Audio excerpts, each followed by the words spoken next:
2:11 p.m. St. Jude's Medical Center, a busy hospital just miles from a major military installation. Nurse Rachel Morgan steps out of the administrator's office, her expression as steady as a surgeon's pulse. She's just been terminated. The reason? Violation of internal protocol during a high-stakes trauma emergency. Rachel doesn't argue. She doesn't plead. She simply heads back to the ER to finish her final handover. In Trauma Bay 2, the Marine she stabilized earlier is finally breathing again. As she reaches for her ID badge to unclip it for the last time, the windows begin to rattle. A heavy-duty military helicopter screams overhead. The world of hospital administration often operates on spreadsheets, liability charts, and rigid checkboxes. For Mr. Henderson, the chief operating officer of St. Jude's, Rachel Morgan was a high-performance engine that didn't fit the standard assembly line. Henderson was a man who measured patient outcomes in fiscal quarters and insurance risk profiles, while Rachel measured them in heartbeats and the sound of expanding lungs. She was an ER nurse with over a decade of experience, a legacy of 3 deployments as a Navy independent duty corpsman, where the ER was a patch of mud and the protocol was whatever kept the blood inside the body long enough to reach a surgeon. Rachel was the personification of a quiet professional. She didn't participate in the cafeteria politics, the dramatic social media posts, or the frantic search for visibility that defined the ambitious young residents. She worked the graveyard shifts by choice, preferred the trauma cases that made others pale, and maintained a clinical detachment that Henderson's efficiency ledger mistook for a lack of team spirit or a disregard for authority. The incident that ultimately ended her career at St. Jude's had occurred during a chaotic morning rush. A young Marine corporal had been rushed in following a high-speed vehicle rollover at the nearby base. He was cyanotic, his skin a terrifying shade of blue-gray. He was suffering from a massive tension pneumothorax, a condition where air is trapped between the lung and the chest wall, creating a pressure cooker that was literally squashing his heart. The ER was a disaster zone. A multi-car pileup on the interstate had occupied every attending physician. Dr. Sterling, the on-call trauma lead, was 3 floors up, scrubbed in for an emergency splenectomy. The Marine was dying in Bay 2. His heart rate was a frantic, thready 150. Then it began to drop into a lethal bradycardia. Rachel didn't hesitate. She didn't call for a committee or wait for a digital signature. She recognized the classic trauma triad of death. She felt the tracheal shift with her own fingers. Without a doctor present to authorize the invasive procedure, she reached for a 14-gauge needle. In one fluid mechanical motion, honed by 1,000 repetitions under desert suns, she performed a needle decompression. The hiss of escaping air was the most beautiful sound in the world. She saved the boy's life in under 60 seconds. By the time the surgical team arrived, the Marine's color was returning, and his vitals were stable enough for the OR. But Henderson didn't see a life saved. He saw a deviant act. He saw a nurse who had performed a physician-level intervention without a signed order, breaking the chain of liability. In his office, which smelled of expensive oak and bureaucratic fear, he delivered the verdict. "We run a lean, controlled operation here, Rachel. We cannot have field-expedient medicine in a civilian facility. You're a liability to our insurance premiums. Your position is terminated." Rachel sat perfectly still, her back a straight line. She thought about the Marine's mother. She thought about the boy's future. To Henderson, this was about risk mitigation. To Rachel, it was about a debt of honor. She simply nodded. "I'll complete the turnover for my shift, Mr. Henderson. The patients shouldn't suffer for your ledger." She walked back to the ER, the fluorescent lights feeling colder than usual. The news had already traveled. The younger nurses who admired her but feared Henderson's influence avoided her gaze. Rachel didn't mind. She was used to the silence of the X, the point of no return where only actions mattered. She began her handover to Sarah, a junior nurse who looked like she was about to cry. Rachel's voice remained a calm, rhythmic anchor. "Bed 4 is post-op day 1 for an appendectomy. Monitor the surgical site for localized heat. Bed 7 is a cardiac rule-out. Make sure his EKG is repeated every 4 hours." She paused, pointing to Bay 2. "And the Marine? Watch his chest tube drainage. If it exceeds 100 cubic centimeters an hour, You call Dr. Miller. You don't ask the nursing supervisor. You call the surgeon. Do you understand? As Rachel unclipped her trauma shears from her belt, a pair of weathered black-coated blades that had seen the mountains of the Hindu Kush, she felt a familiar pang of isolation. It was the realization that the civilian world values the procedure over the professional. She was ready to walk out and never look back, but the ground beneath St. Jude's was about to shake with the weight of real authority. If you think real-life emergencies don't always follow perfect rules, type unfair. Rachel was halfway across the parking lot, her small box of belongings tucked under her arm, when she felt it. It wasn't a sound at first, it was a vibration in the soles of her shoes. It was the low-frequency thrum of twin T-700 engines, the signature of a machine built for war. Overhead, a MH-60S Seahawk, painted in tactical naval gray, with the salt spray still visible on its fuselage, dropped out of the California haze. It didn't bank for the standard approach. It performed a combat flare, the pilot pulling the nose up hard to scrub speed before dropping the skids onto the hospital's small, civilian-grade emergency pad with a violent thud. Inside the hospital, the glass panes of the lobby vibrated in their frames. Mr. Henderson, who was currently presenting a customer satisfaction PowerPoint to a group of investors, stopped as a portrait of the hospital founder rattled and fell from the wall. He ran to the window, his face turning the color of his white shirt. Military birds didn't divert to St. Jude's, not unless every other option was closed and the X was running red. The helicopter's side door slid open before the rotors had even begun to slow. 4 men in tactical flight gear and heavy body armor leaped onto the asphalt. They weren't moving with the frantic, disjointed energy of civilian paramedics. They moved with a terrifying, synchronized purpose. In the lead was a Navy captain, his face etched with a grim, focused intensity that suggested he hadn't slept in the 72 hours. They didn't stop at the reception desk to sign in. They didn't ask for the director. They marched straight into the ER, their heavy boots thundering on the linoleum in a rhythm that silenced the room. The security guards, mostly veterans themselves, took one look at the captain's rank and the search and rescue patches and simply stepped aside.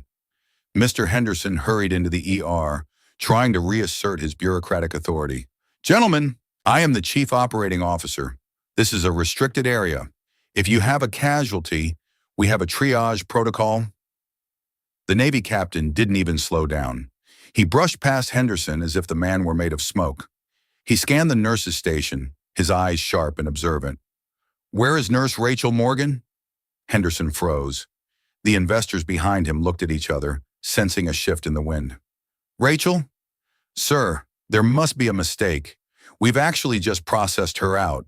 She's no longer an employee here due to a serious breach of clinical protocol." The captain stopped and turned his head slowly. The air in the ER seemed to drop 10 degrees. He looked at Henderson's expensive tie, then at his soft, manicured hands. "You fired her? Today?"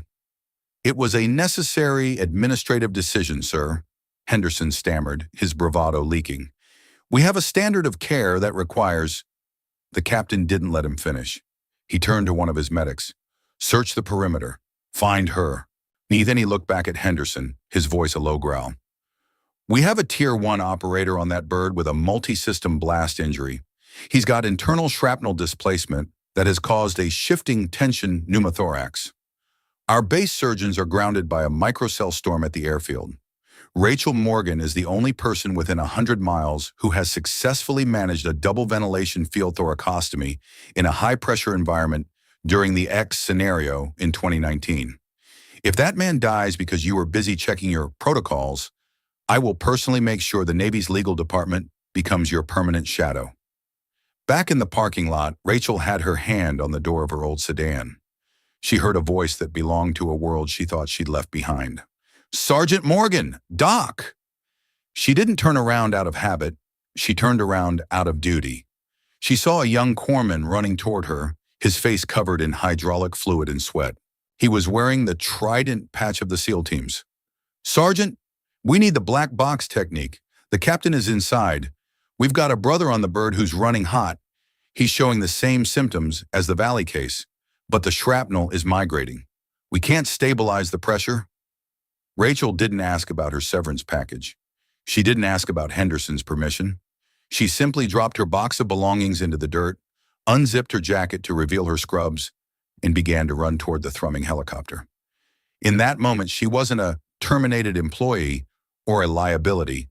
She was the doc, and the doc was the only one who knew how to fix the broken. If you realize timing can change everything, type, I was wrong. The ER entrance was a scene of absolute hushed shock as Rachel burst back through the doors, her scrubs fluttering in the prop wash of the Seahawk. She didn't look at Henderson. She didn't look at the junior nurses. She walked straight to the Navy captain, who was standing over a litter being wheeled in by 3 operators. Status report, Captain, Rachel commanded. Her voice had changed. The soft, polite Nurse Morgan was gone. This was a resonant, absolute frequency of authority. The voice of someone who had commanded men in the dark and refused to blink. The captain snapped into a professional briefing. 30-year-old male, blast injury from a faulty breaching charge, severe respiratory distress.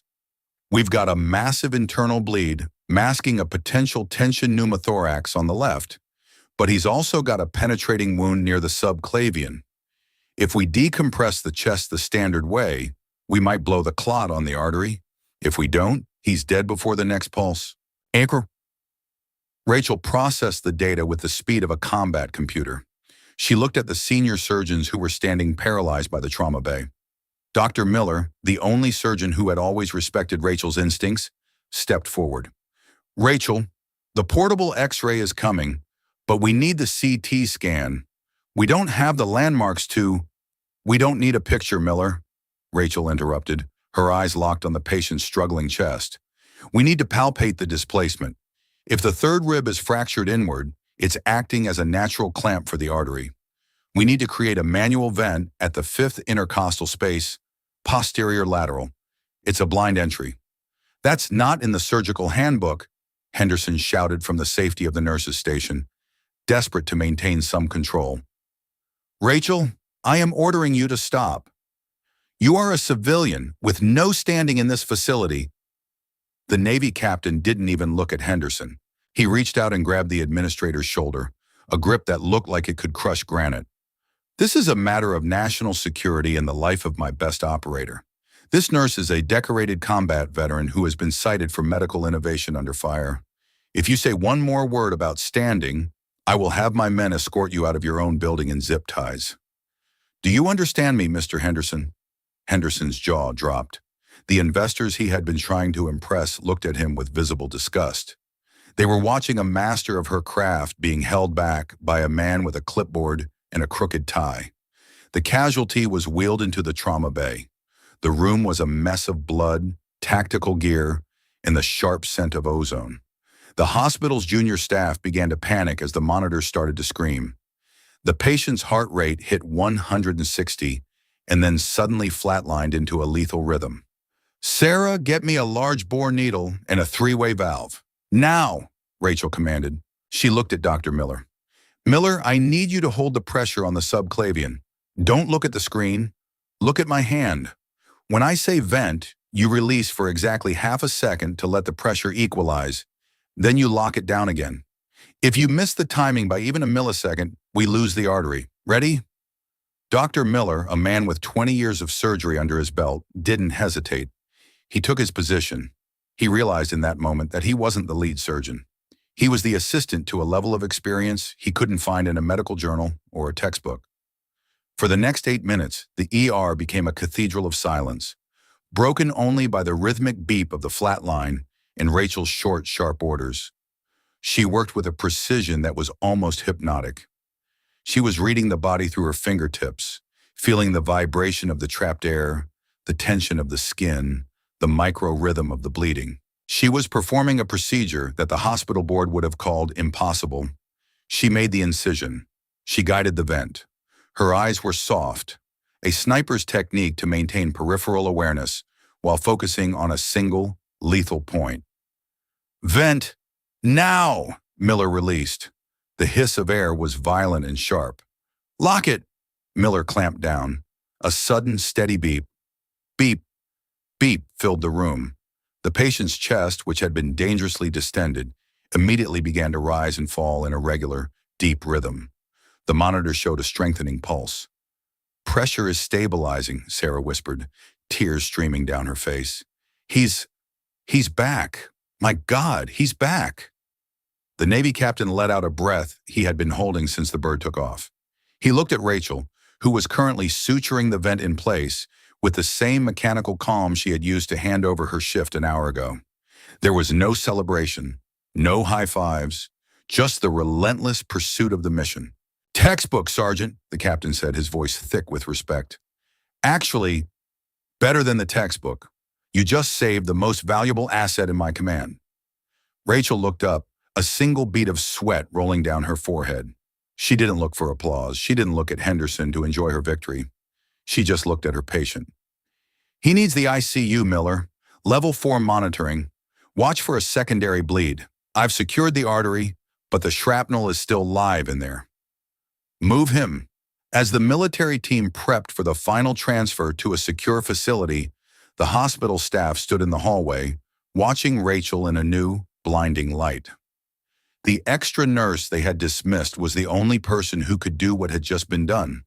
They realized that their protocols were designed for a perfect day, but Rachel Morgan was designed for the day when the world falls apart.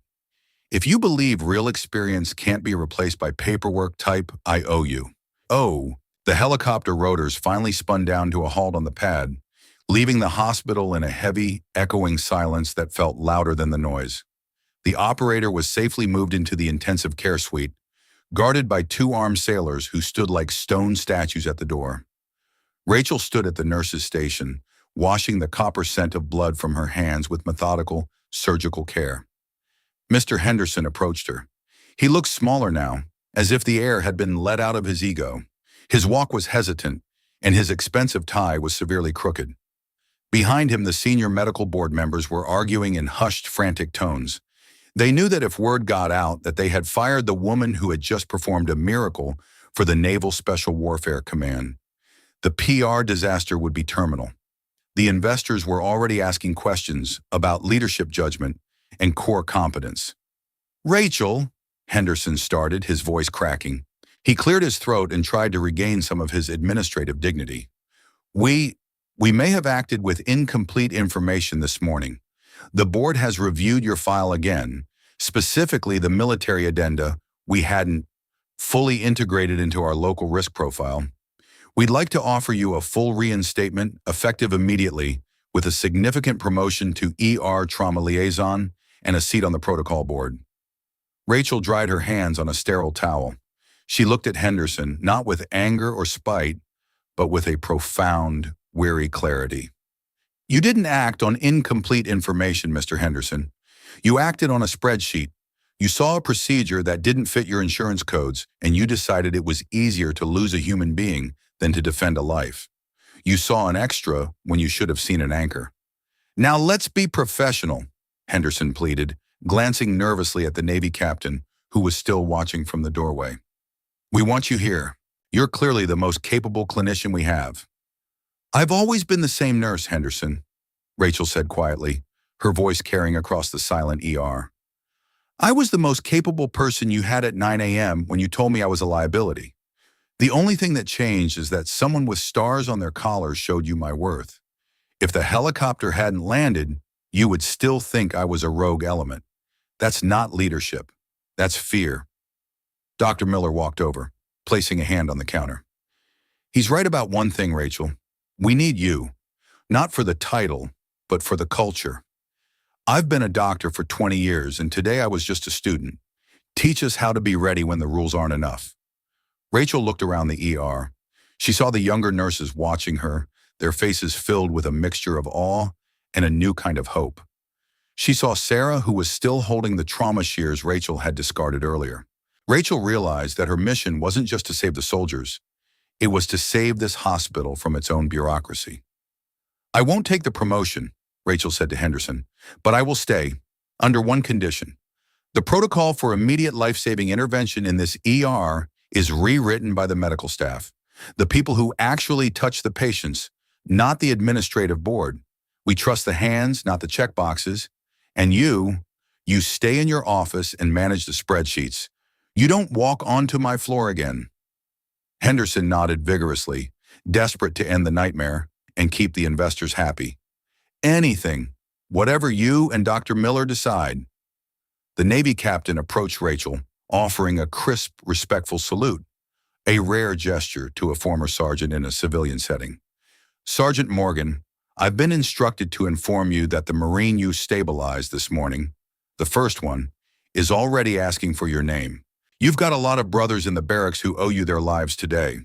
If you ever get tired of the civilian pace, our medical school is always looking for an instructor who actually knows what the X feels like. Rachel returned the salute with a small, rare smile that finally reached her eyes. Thank you, Captain, but I think I've got a new X to manage right here. Someone has to teach these doctors how to breathe. She turned back to the nurse's station, picking up a fresh clipboard. The atmosphere in the ER had changed on a molecular level.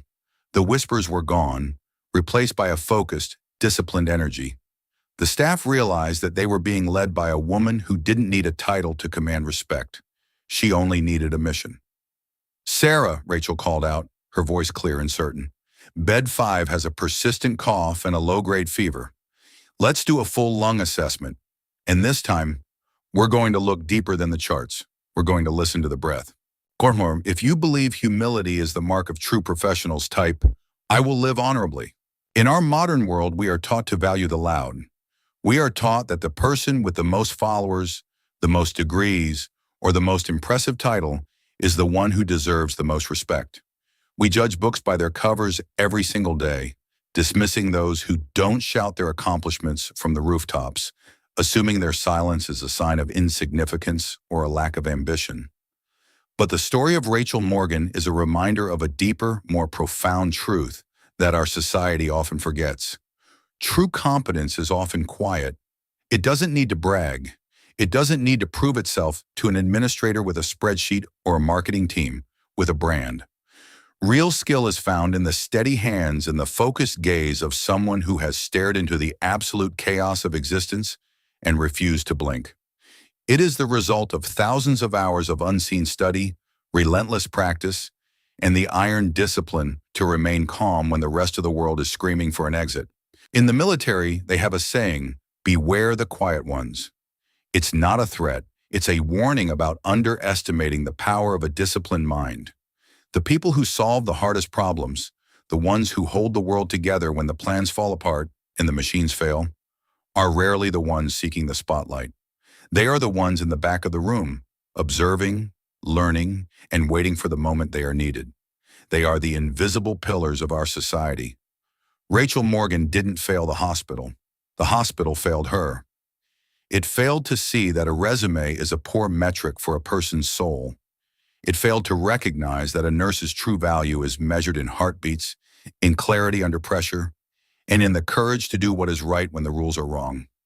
The world is full of extras who are actually the anchors holding the entire foundation together. When you look at the people around you, your colleagues, your friends, the strangers you pass on the street, remember Doc.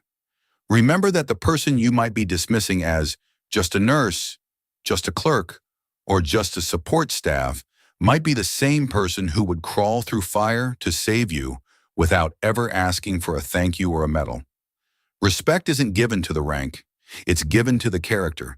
It's given to the actions that happen when no one is watching, and there is no reward other than the mission itself. Justice isn't a legal outcome, it's the moment when excellence is finally seen for what it is.